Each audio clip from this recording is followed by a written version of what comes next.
से बताने लगते हैं, बेटा चोरी ना करना, झूठ नहीं बोलना, किसी की ठगी नहीं करना चाहिए, हैं सच्ची बोला करो, अपना करके धंधा खाया करो, ये सभी बताते हैं। बीड़ी शराब मांस तम्बाकू मत प्रयोग करना, और सारे पीवें, सभी बुराइयां कर रहे हैं, क्योंकि उनकी वचनों का असर नहीं हो सकता। वो तो ईश्वरीय पावर युक्त, ईश्वरीय शक्ति युक्त जो संत होगा उसके वचन से लाभ होगा, आज्ञा उससे असर होगा, और फिर वो गलती कर ही नहीं सकता। अब जैसे नाम जो उपदेश दिया जाता है, यही मंत्र पुस्तकों में लिखा हुआ है।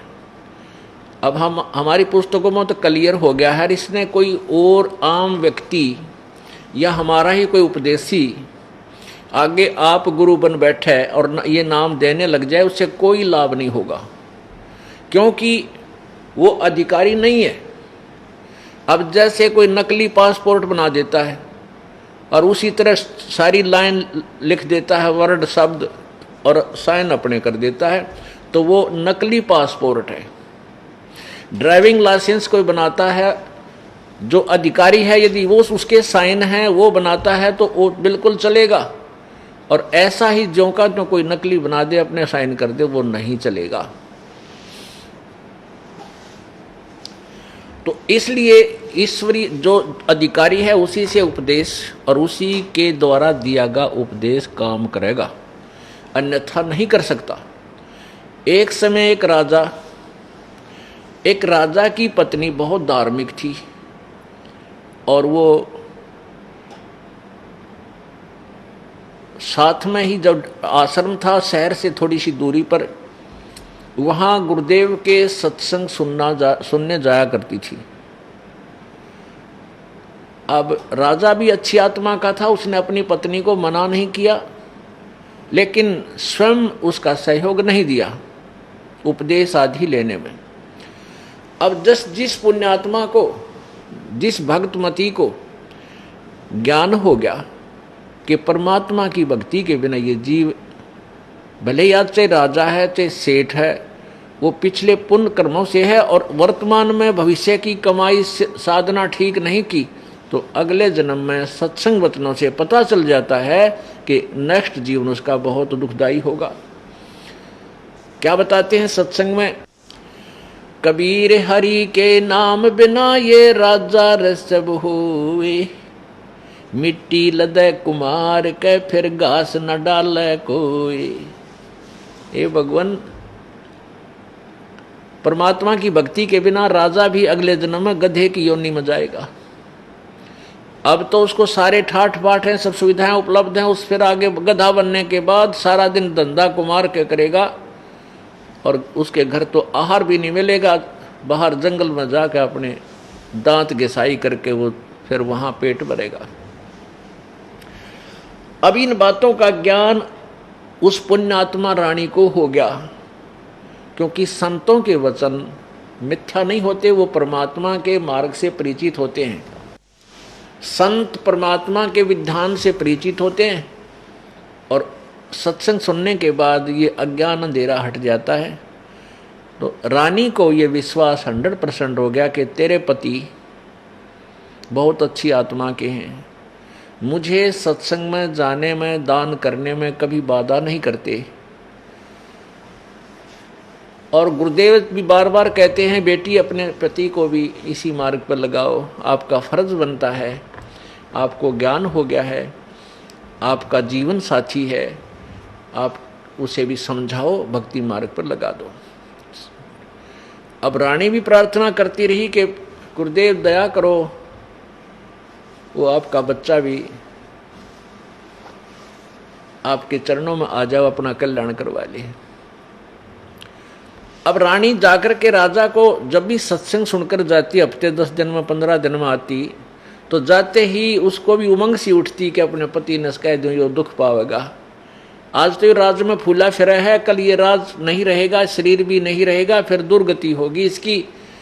अब अपने निजी व्यक्ति को कोई भी आपत्ति में नहीं जाने देगा जब तक पार बसावेगी। इसी दृष्टिकोण से रानी ने अपने पति से कहा, कहती रही कि आप उपदेश ले लो, नाम ले लो, भगवान बजा करो। जो सत्संग में सुनकर आती उनको सुनाती, वो कुछ देर तो ध्यान से सुनता, फिर कहता आप ही कर लो मेरे नाम का वजन। तो रानी ने कहा कि गुरुदेव जी कहते हैं कि जैसे मैं रोटी खाऊंगी तो मेरा पेट भरेगा, आप खाओगे आपका भरेगा। मैं अपना पेट भर रही हूं आध्यात्मिक तरीके से, धार्मिक, और आप खाली बैठे हो, भूखे हो, मुझसे देखा नहीं जाता। अब राजा के बीमारी हो है, वो गुटी सूटी लावे, क्लबा में डांस देखने जावे, बकवाद करे, वो ना छूटे उस तक। तो वो नो कहे ना बस ठीक है, ये गुरुजी तो इसे अटकल चुटकलेबाजी जाने करें, ऐसे जानते हैं मूर्ख बनाने के लिए। और फिर कहता है कि मैं भक्ति करता हूँ, ऐसी बात थोड़ी, मैं भी भक्ति करता हूँ।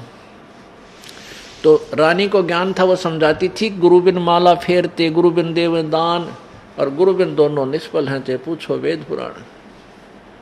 राम कृष्ण से कौन बड़ा, उन्हों भी गुरु कीन, और तीन लोग के वे धनी, गुरु आगे आदीन। अब परमात्मा कबीर जी ये बताना चाहते हैं कि श्री रामचंद्र जी जिसको तुम भगवान मानते हो, उन्होंने भी वशिष्ठ मुनि जी से नाम लिया, गुरु बनाए, और एक शिष्य की तरह उनके सामने विनम्र रहे। श्री कृष्ण जी ने दुर्वासा जी को अपना गुरु बनाया और उनके आदेशानुसार अपनी भक्ति की चरणों में नतमस्तक रहे। श्री कृष्ण जी के संदीपनी जो गुरु बताए हैं वो अक्षर गुरु थे, टीचर थे, जो कह ख गड़े सिखाया करें। वो केवल पट शिक्षा दी थी उनको, लेकिन आध्यात्मिक गुरु दुर्वासा जी थे श्री कृष्ण जी के। तो परमात्मा हमें ये बताना चाहते हैं कि राम कृष्ण से कौन बड़ा, तुम्हारे दृष्टिकोण में तुम राम कृष्ण से बड़ा नहीं मानते, और उनने भी गुरु बनाए और उन्होंने भी गुरु कीन, और तीन लोग के वे धनी भाई गुरु आज्ञा आदीन। अब एक ही उदाहरण थे, भगवान ने सारा काम संगवा दिया। अब जैसे हमारे जैसे घसियारों की क्या औकात है, जो भगवान ना बजर गुरु ना बनावे, जो राम कृष्ण जैसे भगवानों ने गुरु बनाए। तो हमारी बुद्धिहीनता है जी, हम गुरु बनाकर भक्ति नहीं करते, अपनी अपनी डफली का रोज बजावा दुनिया घर में, आप पर राम राम जय जय राम सीता राम राधे श्याम, ये तो कोई कर लो, नो थोड़ी बात बनेगी। नियम बनाया परमात्मा ने, उन मर्यादाओं में हमने चलना पड़ेगा।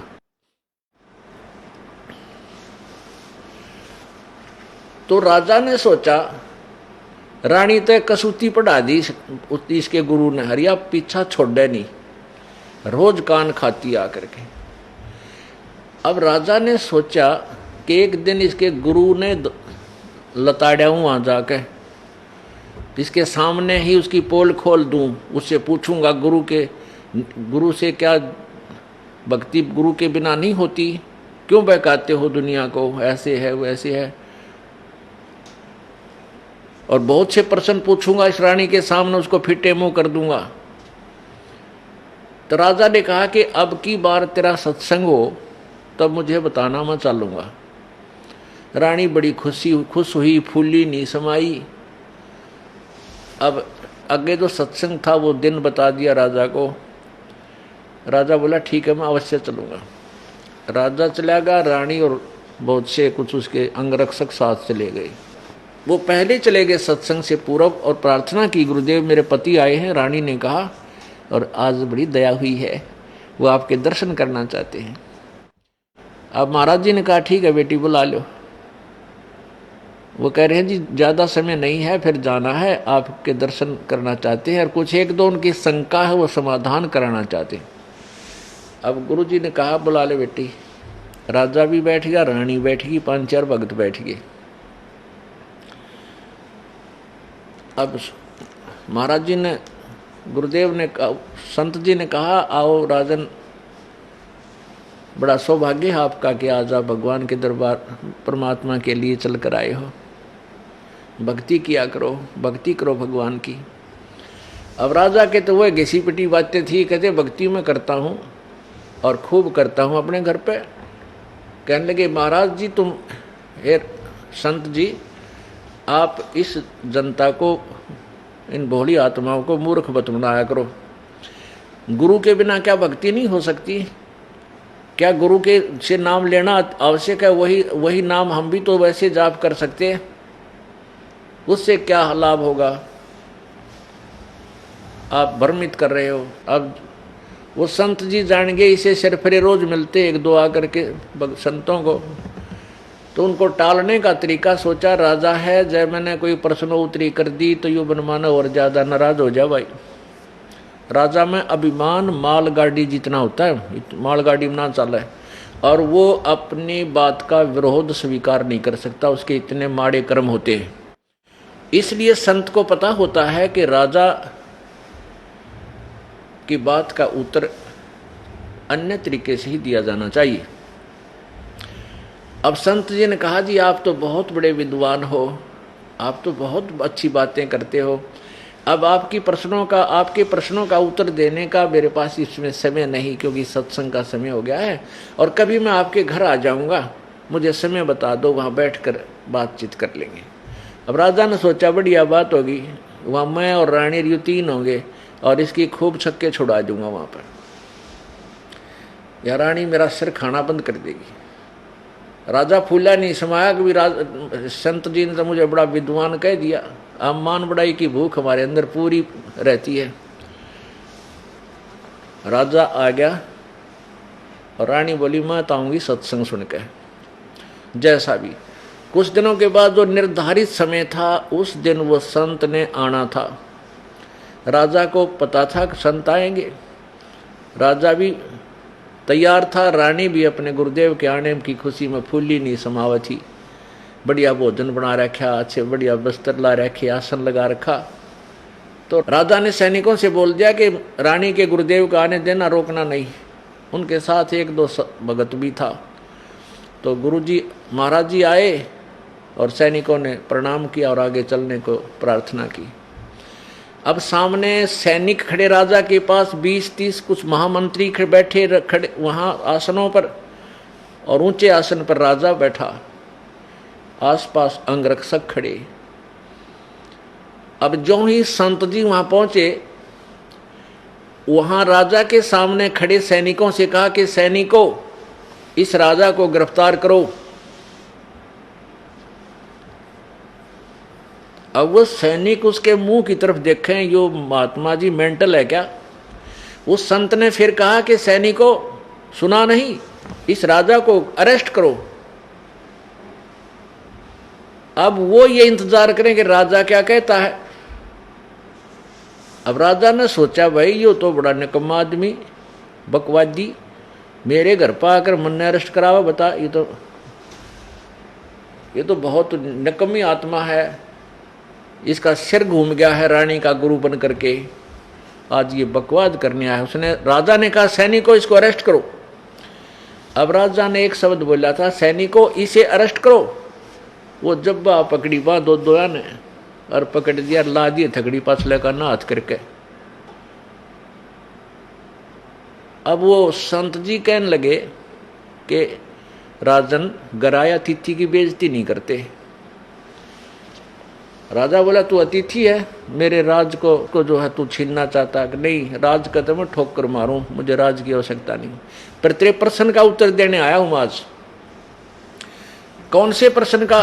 क्या के गुरु के बिना, गुरु में ऐसी कौन सी पावर है जो उसे नाम लेकर ही भक्ति चलेगी, भक्ति करनी चाहिए।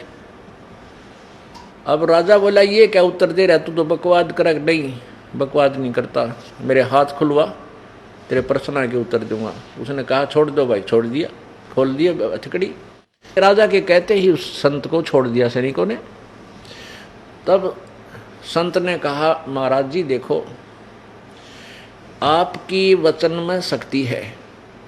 जो शब्द मैंने कहा था कि सैनिकों इसे अरेस्ट करो, ये तेरे सैनिक टस से मस नहीं हुए। मैंने 2-3 बार कहा और आपने यही शब्द कहा था, सैनिकों इसे अरेस्ट करो। इन्होंने 2 सेकंड भी ना लाई, मेरी दोनों बांह पकड़ दी। आपके वचन की शक्ति से ये एकदम हरकत में आ गए और मेरे वचन की शक्ति से ये टस से मस नहीं हो। इसी प्रकार आप ये भौतिकवाद के अधिकारी हो, आपके वचन में शक्ति है, आपके वचन की शक्ति से ये सब चलते हैं। इसी प्रकार मेरे अंदर आध्यात्मिक शक्ति है, मेरे वचन में जो मंत्र जो वचन में बोलूंगा उसी समय पूरे तत्व क्रिया कार्यवन हो जाएंगे। आप बोलते रहना, आध्यात्मिक मार्ग में तेरी कति नहीं चलेगी। अब कहते हैं बुद्धिमान को तो संकेत ही बहुत होता है। उसी समय सिंहासन से नीचे उतरा और समेत मुकुट के चरणों में गिर गया और उपदेश लिया, अपना कल्याण करवा लिया। तो पुण्यात्माओं, यही ज्ञान, भाई राम नाम रट्या करो, भक्ति करते रहो, बुराई मत किया करो, चोरी ना करो, ठगी मत करो, बीड़ी शराब मांस तम्बाकू मत पिया करो, और सारे पंथी पीवें, कोई भी बचा नहीं है। क्या हो गया को स्वाभाविक अपनी सब वैसे ही अपनी मर्जी से, वो तो ऐसे हैं जो नाम ना लेते ले रहे हुए भी बीड़ी शराब तम्बाकू ना प्रयोग करती पुण्यात्मा कोई पूर्व संस्कार वश। अन्यथा दाव लगने पर ना तो कोई चोरी तो उल्टा हटता, क्योंकि कर्मचारी अधिकारी देख ले किसी भी पंथ के पाओगे रिश्वत लेते जरूर पाओगे। यह लुकमा छुपमा सारे काम करें, को गुटी सूटी भी ला जाते हैं। एक भक्त बताओ था कि एक राधा स्वामी का सेवक पंथ का, और उसने कपड़े की दुकान खोल रखी।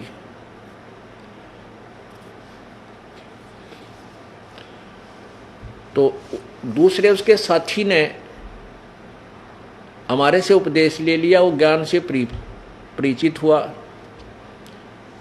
तो वो अपने एक और मित्र के साथ कहने लगा कि एक और है हमारा साथी है, वो भी चलो उसकी दुकान पर चलते हैं, ज्ञान चर्चा करेंगे। तो वो जो कपड़े की दुकान वाला था, जो राधा स्वामी पंथ से उपदेशी था, गुरुदेव का सावण सिंह जी का चित्र भी लगा रखा था उसने, या बेरानी श्री चरण सिंह जी का था, सामने चित्र लगा रखा अपनी दुकान के गल्ले के साथ में बराबर में। तो वहाँ जाके उन्होंने ज्ञान चर्चा की, भाई भगवान की भक्ति करनी चाहिए, पूरा संत होना चाहिए। तो वो राधा स्वामी पंथ वाला कहने लगा, नाम ले रखा मैं उपदेशी हूँ। तो उसने पूछा, आप दूसरा जो साथी था कि तेरे गुरुजी कौन है? वो बीड़ी सिगरेट पीवर नो करके और दूमा गुरुजी के फोटो का निकला यू रहा, कहते ये रहा यो है, यानी सिगरेट पीकर उसका धुआं छोड़कर तो अपने गुरुजी का चित्र बताया कि ये उसका तो इंडिकेशन था। अरे थरा गजब हो। हालांकि वो संत कहते हैं बीड़ी शराब तम्बाकू प्रयोग नहीं करना चाहिए, सभी कहते हैं, परंतु किसी का अमल नहीं, असर नहीं उनका। अब कारण क्या है कि उन संतों के पास कोई आध्यात्मिक मार्ग नहीं है। पुण्यात्माओं, मेरे सामने ये सबसे बड़ी आपदा ये खड़ी हो जाती है कि ये दास बोल रहा साची और मेरी साची लगे झूठ, क्योंकि हमने एक झूठ को 100 बार सुन लिया तो वह सत्य महसूस हो जाती है, फिर उसको उसमें डाउट नहीं रहता। अब ये पंथ लगभग सैकड़ों वर्ष से यही घिसी पिटी बातें बताते आ रहे हैं और सब ने वो कंठस्थ याद हो रही है। और ये दास कहता है कि इनके पास भक्ति मार्ग नहीं है, ना इनको कोई ज्ञान है, ना इनके पास कोई भक्ति विधि है। ये गलत है। और पुण्यात्माएं देखो, आज से सैकड़ों वर्ष पहले इनका दाव क्यों लग गया कि इतनी धार्मिकता थी हमारे हिंदुस्तान में। कोई पत्थर को नहीं कह देन यो भगवान है, उड़े मत्था टेके हैं, जोत लावे हैं और खूब प्यार से उनसे उसमें आस्था बना लेते हैं, क्योंकि अशिक्षित और साथ में कपट रहित बहुत ही अच्छी आत्माएं थी, भगवान से डरने वाली थी। तो उन्होंने सैकड़ों वर्ष पहले इनके जाल में फंस गई इन पंथों के इन गुरुओं के। उन्हें जो भी बोल दिया, गुरुजी जो वचन दे दे वो है तो उनका मंत्र मान लो, गुरुजी कहते वो सही है और बस गुरु की पूजा करो। तो उन्होंने ऐसे ही उन गुरुओं को ईश्वरीय रूप मान के उनके द्वारा बताई गई भक्ति पर आरूढ़ हो गए, कोई शंका नहीं रखी, क्योंकि एक बहुत बड़ा ग्रुप बन गया, लाखों व्यक्तियों का एक ग्रुप बन गया। और जो उपदेश ले लेता है वो फिर अपने ही उपदेशियों के सराउंडिंग रहता है, फिर उनमें वो एक ही कुएं का पानी होता है। वो एक ही ज्ञान होता है, उस ज्ञान में वो उसी ज्ञान को फाइनल मान लेते हैं, उनको नो ऑब्जेक्शन हो जाता है। इस प्रकार ये इतने बड़े समूह आज तक जो है वही चक्कर लगा रहे हैं, उस जल रहित कूप पे घूम फिर रहे हैं। अब ये प्रश्न आपके हृदय में बहुत खटकता होगा कि इन राधा स्वामी और धन धन सतगुरु पंथ या ये हंसादेश वाले पंथ और ये निरंकारी पंथ और भी जो ये आसाराम जी वाली तक घिसी पिटी बातें हैं, ये तो आप भी जानते हो, दो चार बातें उस सभी को पता है, पौराणिक कथा सुनाना। और भी जैसे सुधांशु जी हैं, ये शिव जी के पुजारी हैं। शिव जी को जो तमोगुण शिव जी है, इसको सर्वेश्वर महेश्वर कालेश कालज मृत्युंज सब सर्वशक्तिमान ये बताते हैं। ये तो हम पहले ना सुना करते, ये कोई नई बातें बता दी इनने, और भक्ति के मार्ग का कहेगा पता नहीं। अब ये समस्या है मेरे सामने, इसलिए मैं गुंडा और भुंडा कहलाता हूँ, क्योंकि इन संतों के पास दास द्वारा दिए गए वचनों का कोई उत्तर नहीं। इसलिए इन्होंने और कोई विकल्प ना देखा, मुझे बदनाम करना शुरू कर दिया। ऐसे ही ये जो महर्षि दानंद पाक रहा था अंडी, सबके हृदय में छा रहा था कि इस जैसा विद्वान नहीं, महर्षि जैसा ज्ञान नहीं, सत्यार्थ प्रकाश जैसा ग्रंथ नहीं। और सत्यार्थ प्रकाश में देखा ये भगवान माथे में हमारा बुद्धिमान व्यक्ति, उसमें कि तक कैख है भी नहीं भक्ति का, सारी कोरी बकवाद भर रखी है। अब मैं एक आध्यात्मिक टीचर हूं, परमात्मा ने मेरी ड्यूटी ला दी, मुझे सिलेक्ट कर दिया, अपॉइंट कर दिया, या मजदूरी दे दी, नौकरी दे दी। और मेरे से पहले जो आध्यात्मिक टीचर थे, उन्होंने भी वेदों और गीता और पुराणों को आधार मानकर जनता को ज्ञान दे रखा है, और उस ज्ञान की अलग से MBD बना रखी है।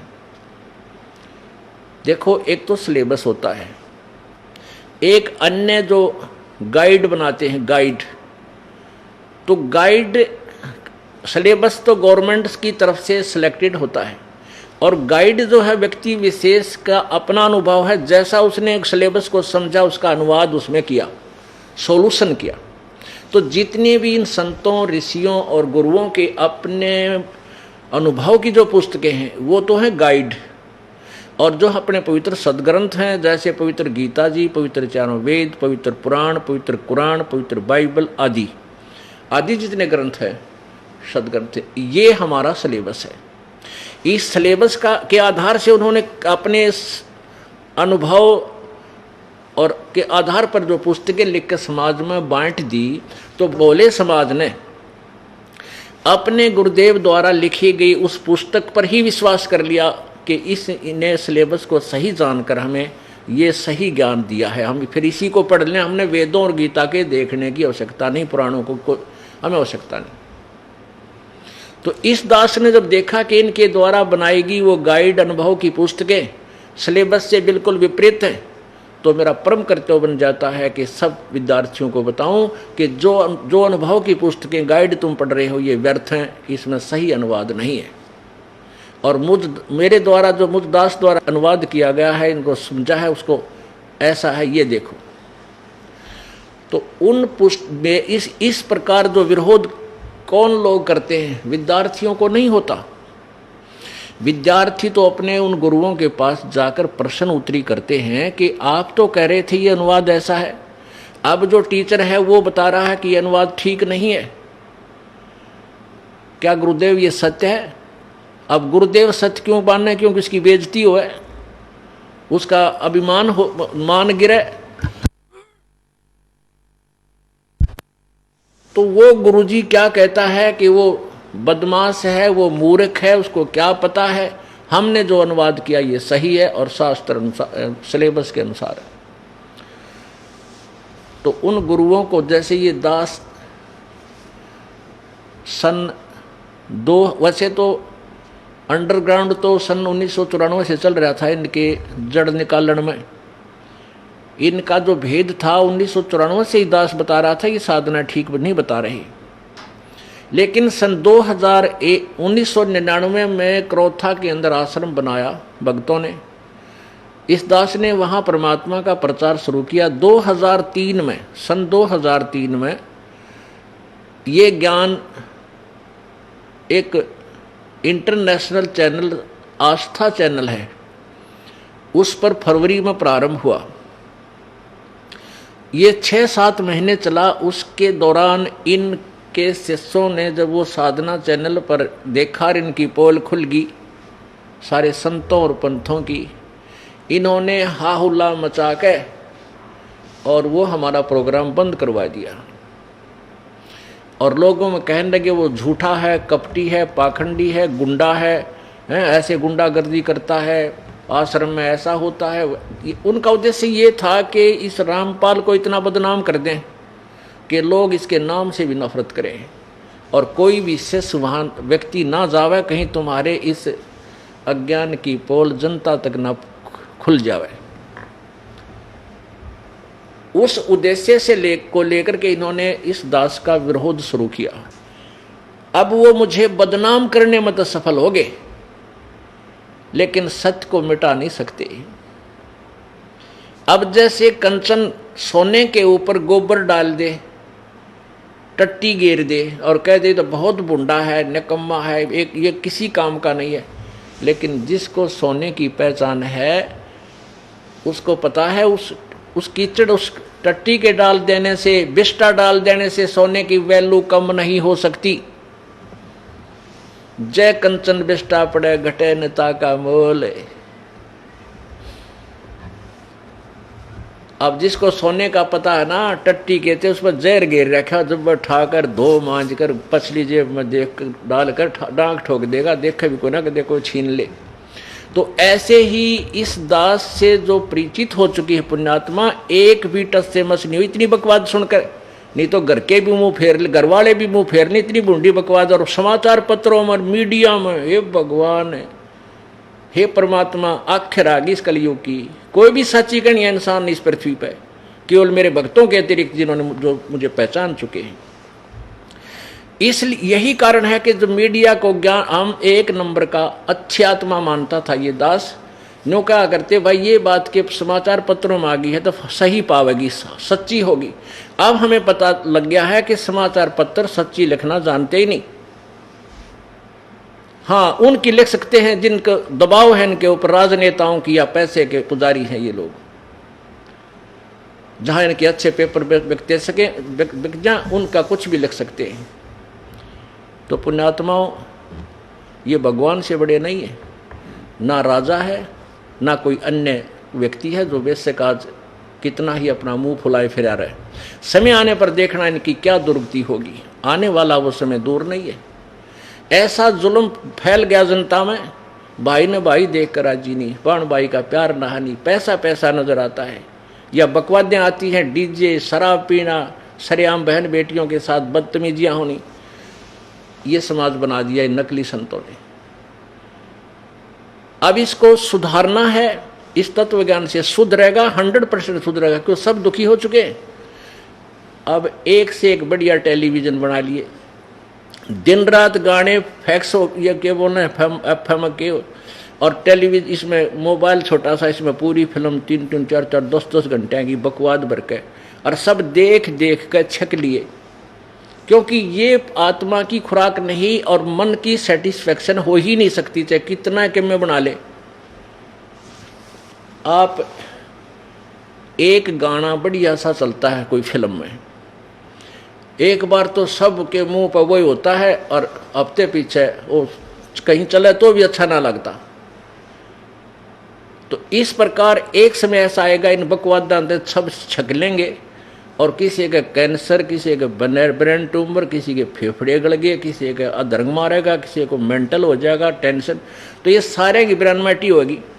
जब ये भौतिकवाद के परेशान किए हुए फिर आध्यात्मिकवाद को ग्रहण करते हैं, फिर ये सीधे पूछड़ होंगे इनके। जब आएंगे भगवान भी बजेंगे, ब्रह्मटी करवा लेंगे, तो फिर ये समाज सुधरेगा। इस ज्ञान को सुनेंगे, इस आध्यात्मिक इस तत्व ज्ञान के बिना और कोई भी ज्ञान ऐसा नहीं जो पृथ्वी पर शांति पैदा कर सके या माया से मन हटा सके। और साथ में परमेश्वर पावर हमारे साथ होगी, तब ये मन टिकेगा। तो प्रसंग चल रहा था कि ये इन संतों पंथों के पास ना तो कोई वर्ड पावर है, ना इनका आध्यात्मिक ज्ञान श्रेष्ठ है, जिस कारण से समाज जो पुण्य आत्मा पहले अच्छी आत्मा थी वो भी गिरावट में आने लगी, क्योंकि उनको जो भगवान से मिलने वाला लाभ वो लेने गया था प्रभु से, वो मिला नहीं। फिर कोई तो मिलावट करने लग गया, कोई दूध में पानी गिर गया सेठ बनने लग गया, कोई और तरीके से, कोई रिश्वत लेकर, कोई कुछ करके, कोई कुछ करके, कोई 2 नंबर के धंधे करके सेठ बनना चाहता, कभी नहीं बन सकता। अब जो चोरी ठगी या मिलावट रिश्वत आदि डाके मार के जो धनी बनना चाहता है वो परमात्मा के विधान से अपरिचित है। मासा घटे न तिल बधे विधना लिखे जो लेख, परमात्मा के द्वारा लिखा गया प्रारब्ध उसमें कोई भी परिवर्तन नहीं कर सकता। ना श्री ब्रह्मा जी, ना श्री विष्णु जी, ना श्री शिव जी, ना परब्रह्म, ना परब्रह्म, केवल पूर्ण ब्रह्म कर सकता है। वो परम अक्षर ब्रह्म कर सकता है जो कंप्लीट गॉड है, जो पूर्ण परमात्मा है। तो जब जो प्रारब्ध आपका लिख दिया उसमें कोई परिवर्तन नहीं हो सकता। कब तक? जब तक आप परम अक्षर ब्रह्म की भक्ति और परम संत से लेकर नहीं करोगे, गुरु बनाकर नहीं करोगे। और हम दुखी हो जाते हैं तो सुख प्राप्ति के लिए, कष्ट निवारण के लिए संत परमात्मा की तलाश में संत के पास जाते हैं, और वो संत जो विधि बताता हम करते भी हैं, फिर भी राहत नहीं मिलती। तो संत क्या कह देता है कि बेटा ये तो तेरा प्रारब्ध है, ये तो तुझे भोगना ही पड़ेगा। जब उसके सारे जंतर मंत्र फेल हो जाते हैं फिर वो इन शब्दों पर आ जाता है और कहता है देख भाई, भगवान श्री राम ने बाली को मारा था, सुग्रीव के भाई को। त्रेता युग में विष्णु अवतार थे श्री रामचंद्र जी, और द्वापर युग में उसने फिर श्री कृष्ण रूप में आकर के श्री विष्णु जी ने वो बदला देना पड़ा, अपने प्रारब्ध का क्रम भोगना पड़ा। और एक पारधी ने भगवान श्री कृष्ण के पैर में तीर मारकर उनकी हत्या की, बदला दिया। फिर हम वहां संतुष्ट हो जाते क्योंकि हमें ज्ञान था ही नहीं।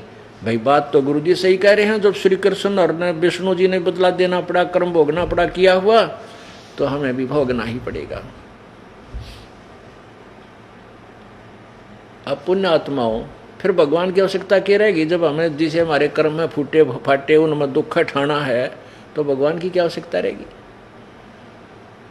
अब हम मकान क्यों बनाते हैं, झोपड़ी क्यों डालते हैं? किस लिए डालते हैं? कि आने वाली प्राकृतिक आपदाएं से बचावे।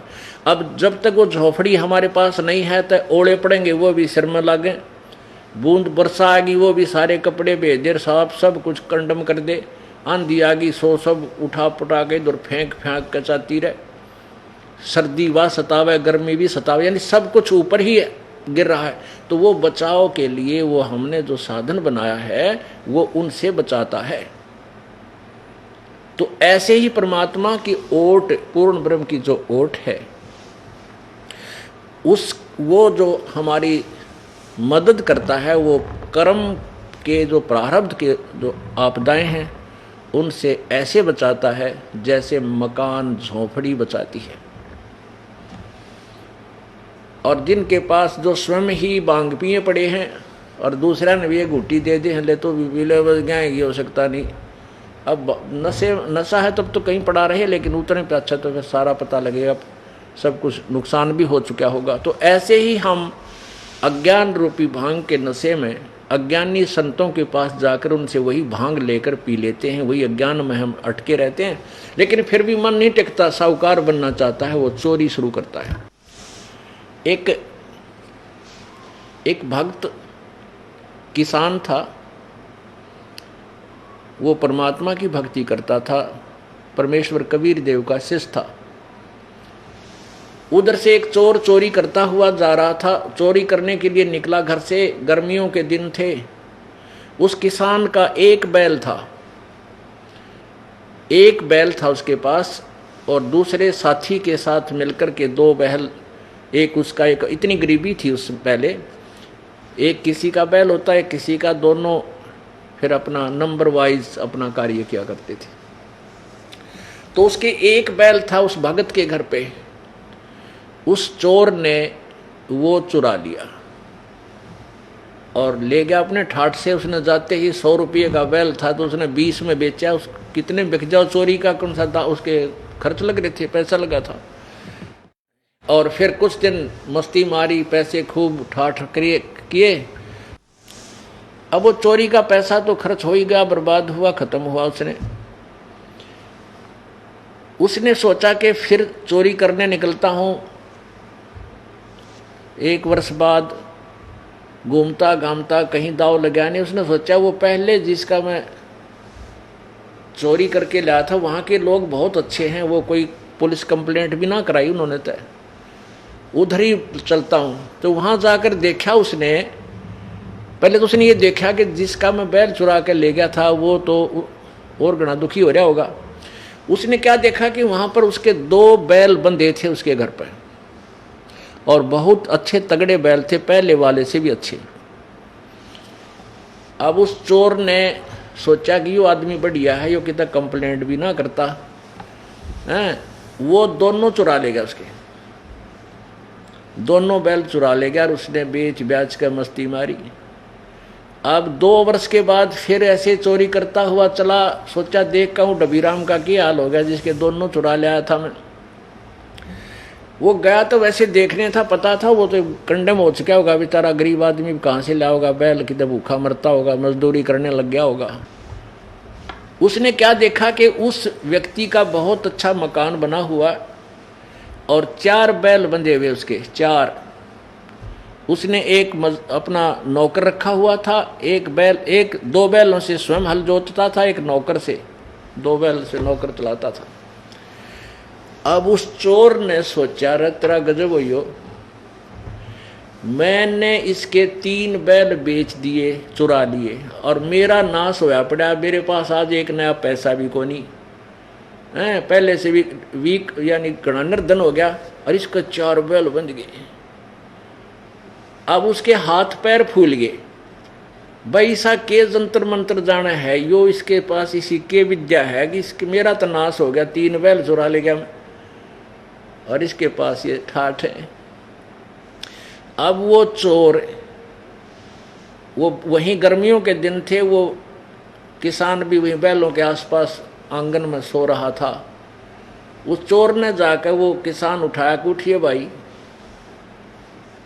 वो किसान बोला भाई क्या बात है, क्या बात है? कि मन एक ज़रूरी काम है भाई, मुझे सोने दे, सारा दिन मैं काम कर रहा हूँ, थका पड़ा हूँ, के काम आ गया रात ने तेरे भाई, मैं एक ज़रूरी काम आया हूँ। अरे कौन है तू? हक मैं चोर हूँ। उस किसान ने सोचा मजाक करे, भाई चोर है तो तू जा, मन तंग ना करे मेरा वीरा, भाई मुझे सोने दे, तू अपना काम कर ले, चोर है तय। अब वो तो कहता मजाक में, ना चोर के न्यू क्या करे मैं चोर हूँ। उसने ऐसा सोचा तो उन्होंने बोला भाई जिस काम को तू करने को कह रहा है वो काम आज मेरे तो हो नहीं रहा, इसलिए मैं तुझे जगाऊं, एक बार उठ ले तू। मैं चोर हूं और वो चोरी करने आया था, पर आज चोरी मेरे से होती को नहीं। वो किसान उठ गया, भाई वो के सांग आ गया, रात ने खाम खा दुखी कर रहा। वो बैठ गया, भाई तू बता क्यों सिर में दर्द कर रहा है मेरा, के कहानी है बता, पढ़न दे मैंने ना, तू राह चलता हो तो खाना बनवाऊँ तेरी खातर। नो बोला भाई मैं तो राह चलता को ना, नाश करनिया हूँ, मैं चोर हूं और तेरे 3 बैल मैं चुरा के ले गया। अब उसका जच्चा निक चोर के दे नो बतला करा के बकवाद करेगा। उसकी आंखों में पानी आ गया चोर के, भाई एक बात बता दे मुझे, तेरे पास ऐसी कौन सी विद्या है, तेरा पहला बैल मैं चुरा के ले गया। फिर उस किसान के जचन लगी कि भाई ये बात तो कुछ गड़बड़ में है, तेरा पहला बैल, एक बैल था तेरा, उसने मैं चुरा के ले गया, और वो बढ़िया बैल था, मैंने 20 रुपये में बेच दिया और कई दिन तो मेरी खूब मौज रही, वो खर्च हो गए। भाई दूसरी बार मैं आया तो तेरे 2 बैल पाई मैंने, वो दोनों मैं चुरा ले गया। और भले आदमी तो इतना शरीफ ला गया तने कि तब पुलिस रिपोर्ट भी ना करी। इसलिए मेरी हिम्मत नहीं बढ़ गई कि भाई चाल आज मैं वो तेरे 2 बैल भी मैं ले गया और उनको भी बेच बेच के मैंने 1-2 साल पे काम चला लिया। और भाई फिर मैं भूखा का भूखा और मेरा नाश हो गया। तेरे 4 बैल बंदरे आज मेरा, मैं तो कलेजा पकड़ के बैठ गया तेरी 4 पाई के सारे। भैया विद्या बताया कौन से जंतर मंत्र है तेरे पास, तो गरीब आदमी दिखा था। फिर उसका जचगी कि तो सचमुच भाई कर्म ठोक है, चलो आज इसके भाग जागते होंगे कि अगर इसी कारण से इसकी जीवन लीला बदल जाए। तो उसने कहा भाई तू तो घना कामिल आदमी है, बहुत अच्छी आत्मा का है, चोर के नो बताया कर अपनी आके। और सीने से लगा लिया भगत ने, कोई बात ना भाई, मेरा था को नहीं वो तेरे, तो मैंने तेरा की तो चुरा रखा होगा पहले या तो, और नहीं बेटा भगवान ने मेरा तीत कई गुना दे दिया। तब उसने बताया भाई जब चोरी करते हैं और सेठ हो और घर में सुख हो तो कोई ना काम करे।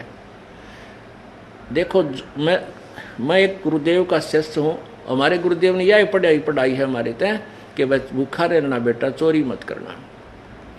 अब चोरी करके तू धन ले गया, मेरी आत्मा कितनी रोई। चल मुझे तो भगवान का ज्ञान था, सब्र कर लिया, 100 तरह ज्ञान दे रखा था मेरे गुरुदेव ने, भाई कोई मांगता होगा तेरे पिछले जन्म का है, अन्ना तो भाई भगवान गणा देगा मुझे। तो इस तरह मन ने तो दिल डांट दिया, पर मेरे बालक तक खूब रोए, इनने तो मनी, इनकी आत्मा तो दुख पाई। अब वो पाप तो तेरे लिखे गए बेटा, वो तेरे पाप लिखे गए तेरे बैंक अकाउंट में, और पैसा रहा को नहीं जो तो चोरी करके ले गया था, वो तो खत्म हुआ क्योंकि तेरे भाग में को नहीं।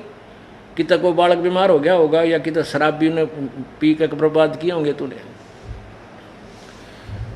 और भाई परमात्मा की शरण ले, अपना कल्याण करा ले बच्चा भाई, और चल तुझे गुरुदेव से नाम दिवा दूँ, उपदेश ले ले। ये हमारे पास एक विद्या है, ये जड़ी बूटी है साहूकार होने की, और तो भी सेठ हो जाएगा, तेरे पास तेरा गुजारा भी ठीक हो जाएगा।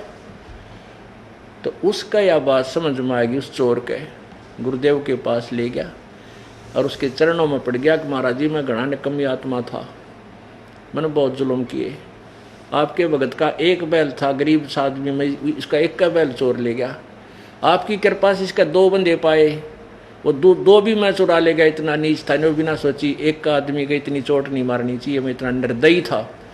हे गुरुदेव आपकी कृपा से जब मैं दोबारा आया तो इसका 4 बैल बंदरे थे और मेरा नाश हो गया, तब मैंने इसके पैर पकड़ दिए आपके चेले के। तो इसने कहा भाई मेरे पैर हम कुछ ना रखा, चल तेरे को परमात्मा स्वरूप संत से मिला देता हूँ, तेरा कल्याण हो जाएगा, मैं आपके चरणों में आया हूँ। तो बोला बेटा नाम ले ले और परमात्मा देगा जब पूरा पट्याग्रह, बकवाद तक किसी के घर नहीं बसे। उस दिन के बाद उस चोर का कल्याण हो गया, नाम ले लिया और वो भगत घर ले आया, उसने चल घर चल, खाना खा, ना धो ले, और एक बैल ले जा तू, वो भी किसान था, टोटे में चोरी करने लग गया था, एक बैल फरी ले जा तू मेरे पे, लेकिन करके खा ले भाई। ना मानते हुए भी उसने कहा ना ले जाए तू, वो एक बैल भी दे दिया उसने। फिर वो भगवान की आड़ पकड़ दी, अपनी कमाई करने लग गया, खेती जोतने लग गया, परमात्मा कृपा करे 1 साल में सेठ बना दे, बढ़िया टाइम पर वर्षा कर दे, हो गए मालो माल। तो फिर उसके ऐसी समझ में आई कि जो वो 3 बैल चुरा के ले गया था और चौथा वो उधारा ले गया था, उनके पैसे लेकर के वापस आया, साल में 2 बार आता रहा वैसे तो सत्संग में, लेकिन वो पैसे ले करके और उसके पास रख दिए, भाई वो पाप मेरा पुटा नहीं, ये पैसे आपके ले ले। क्योंकि बात में पता चल गया था, पहला बैल इतने में लाया था, 2 वह इतने में लाया था। तब वो कहने लगा किसान ना भाई ये मेरे नहीं थे बैल, ये तो गुरुदेव के दिए हुए थे, ये पैसे ले और वहाँ परमात्मा के चरणों में रख दे, तेरे भी आगे और मेरे भी आगे, मेरे तो दे दिए थे भगवान ने मेरे को, अब ये तू वहाँ दान कर दे। तो पुण्यात्माओं ये विधि है परमात्मा, ये सेठ भी बनने की और पापों से बचने की। परमात्मा 1 सेकंड में ना जाने के कर दे। अब वो समर्थ शक्ति है, उसके पास किसी वस्तु की कमी नहीं है परमेश्वर के पास। जैसे एक बहुत बड़ा किसान हो जिसके 500 मन कणक हो और एक चींटी का बिल हो कहीं पर मकोड़ों का, और वहाँ पर वो एक दड़ी यानी 5 किलो यानी 1000 कणक जिसका हुई हो, 1000 क्विंटल, और उसमें से 5 किलो 10 किलो एक चींटी के बिल पर या मकोड़ों के बिल पर वो डाल दे। उस चींटी और मकोड़ों के बिल में अरबों की संख्या में जीव होते हैं और उनका 10 साल का गुजारा हो गया। उसका तो इतना कणक कुछ भी फर्क नहीं पड़ा, उसको 1000 क्विंटल में तो 10 किलो गेर दी, वहाँ पर डाल दी उसको, और वो पूरे के पूरे न जाने कितने वर्षों तक तृप्त हो जाए। ऐसे वो समर्थ शक्ति कबीर परमात्मा है। एक मुट्ठी गेर देगा ना, पूरी पृथ्वी 100 वर्ष तक छका दे मालिक। ऐसे समय पर वो सब कुछ कर सकता है। तो हम उस परमात्मा की समर्थता से इन अज्ञानी संतों के कारण अपरिचित होकर हम बकवाद्यां पर लागे, और उन बकवाद्यां तो हम दूनी दुखी हो गए, क्योंकि विधान तोड़कर कोई कभी सफल नहीं हो सकता। तो हमने पहले परमात्मा के विधान से परिचित होना पड़ेगा, फिर डर भी लगेगा, चोरी करने भी जी नहीं करेगा, हमारा हाथ उल्टा हट जाएगा। जैसे किसी विष रखा हो किसी बोतल में और अनजान बालक उस बोतल ने मुंह का ला के और पी जाता है, मर जाता है। जब वो बड़ा हो जाता है, शाना हो जाता है, उसको पता लग जाता है इसमें विष है, विष में क्या अवगुण है, उस बोतल का हाथ भी ना लावर और न लान दे नहीं कि तो इसी जगह रख देगा ऊंचे स्थान पर, कहीं और ना खा कर मर जा। तो ऐसे हम जो बुराई कर रहे हैं, चोरी करते हैं, रिश्वत करते हैं, लेते हैं, किसी की आत्मा दुखाते हैं, या मिलावट करते हैं, बदमाशी करते हैं, सुरापान करते हैं, मांस मिट्टी खाते हैं, धूम्रपान करते हैं, ये ऐसा पाप है। और फिर हमारा हाथ उधर नहीं जाएगा, दूर हो जाएंगे। तो ज्ञान बिना नहीं हुआ करता। जैसे बच्चा छोटा सा बालक है, बिजली का तार पड़ा है टूट के, लूज हो गया, नीचे गिर गया, और वो स्पार्किंग कर रहा है आपस में मिल मिल के ऐसे हवा से, उसमें लाइट है और उसमें आतिशबाजी सी हो रही है। तो छोटा बालक अबोध बच्चा जाकर के उसको पकड़ लेता है और पकड़ते ही वो मर जाता है, क्योंकि उसको पता नहीं था कि ये क्या भयंकर वस्तु है। और फिर बच्चा जब बड़ा हो जाता है, उसको पता लग जाता है कि ये बहुत खतरनाक है, ये बिजली है और बिजली के कारण इसमें चमक है। तो आप भी उस तार का हाथ नीलावर दूसरों को भी आगाह करेगा, दूर हो जाना, दूर हो जाना, इसमें बिजली है, बिजली है। तो पुण्यात्माओं, अभी तक हम बिजली के तार का हाथ लावा थे, चोरी भी करें थे, ठगी भी करें थे, जारी भी करें थे, बकवाद यानी जो मिल रहा था वो सेठ बनने का तरीका वो अपना लें थे, चाहे वो जायज़ था या नाजायज़ था। और अब इस आध्यात्मिक ज्ञान से परिचित होने के बाद हम किसी की सुई भी नहीं रख सकते, नहीं रखिए को नहीं जा। कहते हैं तुमने उस दरगाह का मैल नहीं देखा और धर्मराज के तिल तिल का लेखा। तुमने परमात्मा के विधान का ज्ञान नहीं है, वहाँ पर एक एक तिल का हिसाब आपका अलग अलग कर दिया जाएगा ऑटोमेटिकली। वहाँ कोई नहीं छुपा सकता, वहाँ गवाह की आवश्यकता नहीं है। यहाँ आपकी प्रत्येक फिल्म, जो भी कार्य आप करते हो, सोचते हो, बुरा अच्छा, उसकी भी एक प्रतिदिन, एक पूरे दिन की फिल्म परमात्मा के दरबार में फैक्स हो जाती है, एक आपके अंतःकरण में फीड रहती है। असंख्य जन्मों के जो आपके कर्म हैं आपके अंतःकरण के अंदर वो संचित हैं। इसलिए हमने परमात्मा के आध्यात्मिक ज्ञान को बहुत गहराई से सुनना और सोचना होगा। उसके बाद फिर हम अपने जीवन सफर को बहुत आसानी से तय कर लेंगे, चल पड़ेंगे, इस पर आसानी से चल पड़ेंगे। अब प्रसंग चल रहा था कि इसका कारण क्या है कि जिन संतों को हम संत समझते थे और पूर्ण ज्ञानी समझते थे, वो कोर्य ज्ञानी थे। जैसे राधा स्वामी पंथ का बोलबाला पूरे विश्व में, विशेषकर भारत में तो कमाल हो रहा है, और इसी की कई ब्रांच बन गई। जैसे धन धन सतगुरु सिरसा वाले, और सिरसा वालों क्या फिर आपस में गद्दी पर थोड़ा बहुत मनमुटाव हुआ तो उसके दो भाग हो गए, एक जगमालवाड़ी, एक सिरसा में सच्चा सौदा वाले। ये राधा स्वामी पंथ से निकली हुई ब्रांच है।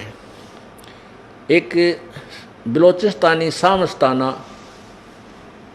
उनका वास्तविक नाम श्री खेमामल जी था, जो बलोचिस्तान के रहने वाले थे। उन्होंने श्री सावण सिंह जी से उपदेश लिया था और सच्चा सौदा सिरसा में आप गुरु बन गए और उनसे अलग अपनी ब्रांच बना ली। और राधा स्वामी पंथ आगरा से चला है श्री शिवदयाल जी से, और उसी से फिर व्यास में एक संत जयमल सिंह जी थे भगत, वो उनसे उपदेश लेकर वहाँ आगे वो आप गुरु बन का नाम देने लग गए 5। तो इनके पास ना तो कोई ज्ञान है, ना ही इनके पास भक्ति है, ना ही साधना इनकी अकॉर्डिंग टू द सदग्रंथ है। अब यहाँ बात मेरे सामने या बिगड़ रही है मेरे साथ के मैं कहूँ साची और ये ठाव लाठी है मुझे मारने के लिए, झूठा है, कपटी है। अरे तुम्हारी किताब, तुमने जो अपना अनुभव लिख रखा मैं तो पढ़ के सुनाऊं। अगर पढ़ के सुनाना या पढ़ना ही इन पुस्तकों को पाप है, अपराध है, तो फिर इनको बंद कर दो, किधर फूक दो, ठा के गिर दो, किधर जमुना में बहा दो, गंगा के अंदर। जैसे सत्यार प्रकाश है, इसको आर्य समाज के व्यक्ति, क्योंकि आर्य समाज क्या है, जैसे आम साधारण तो वो अपने भाई बहन हैं, जनता बोली है, उन्हें क्या का पता है को नहीं, वो हमारे रिश्तेदार हैं, चाचे हैं, ताऊ हैं, को बुआ का मामा के भाई बहन हैं। और जो गुरु है ना, आचार्य, ये धूर्त लोग हैं, ये सच्चाई को अपने अनुयायियों तक जान नहीं देते कि जो सच्चाई का पता लग जाए ये तुमसे दूर हो जाए, अपना कल्याण करवा ले रामपाल के पास जाके।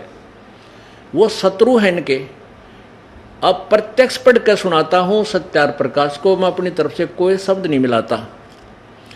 और उनका या पेट में दर्द हो गया, नो कहा बंद कर दे, यू झूठ बोला है, हमारे शास्त्र सत्यार प्रकाश को क्यों दिखाता है। अरे तेरा गजब हुआ, इतने बढ़िया शास्त्र को दिखाना भी जुल्म हो गया कि तुम बढ़िया बानो इसने, नो कहे सत्यार प्रकाश के साथ जैसा ग्रंथ नहीं।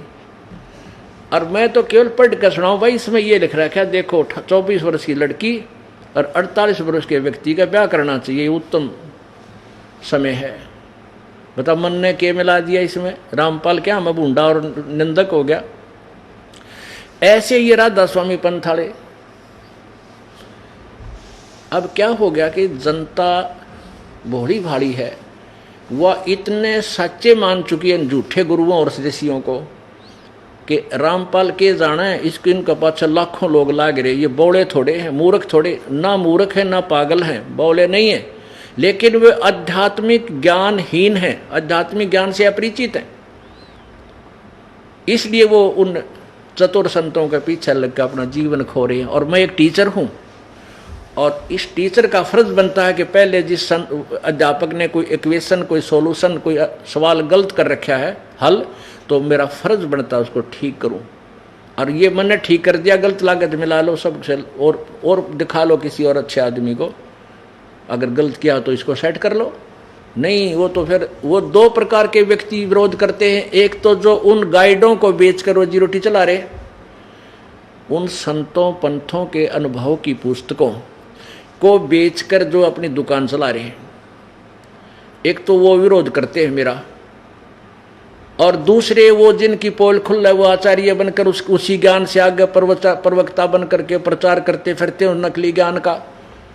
तो उन दोनों का ही सीधा संपर्क उनके अनुयायियों से होता है। और वो अपने अनुयायियों को सच्ची ना बता करने हो, वो तो निंदा करता है, हमारे संत को गाली देता है, वो तो न्यू करता है, वो गुंडा है, बदमाश है, आश्रम में ऐसा कुछ होता है।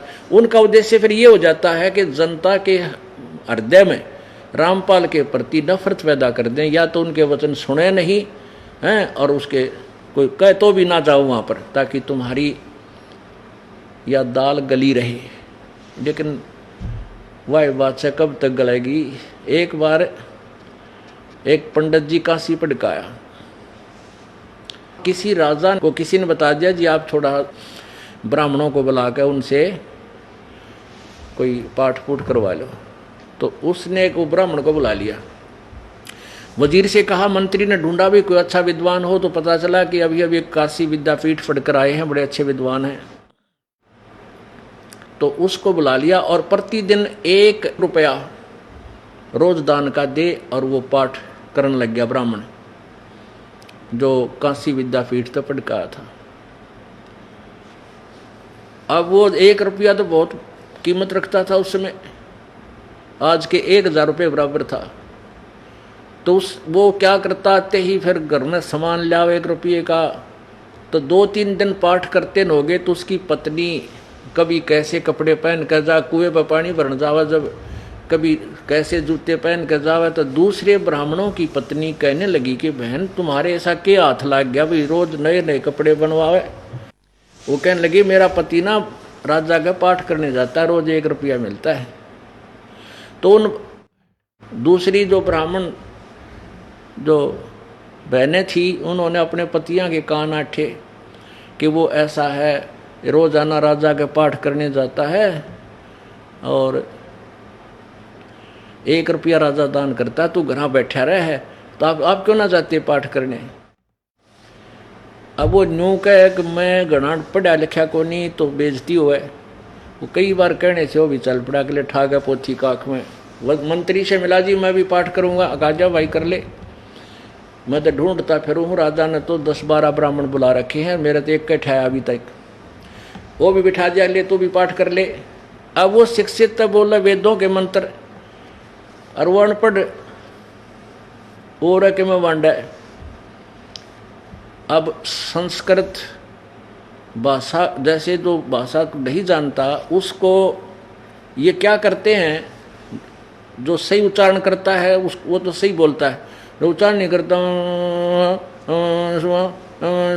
नो सोचे कि मेरा ना पड़ जाती मूर्खता का। तो वो ऐसे ही करने लग गया, कि मैं ज्ञान तो था नहीं नो, तो वो शिक्षित बोला अपनी, और वो यहाँ बैठ कर जो यूँ कहे स्वाहा, जो यूँ कहे वही स्वाहा,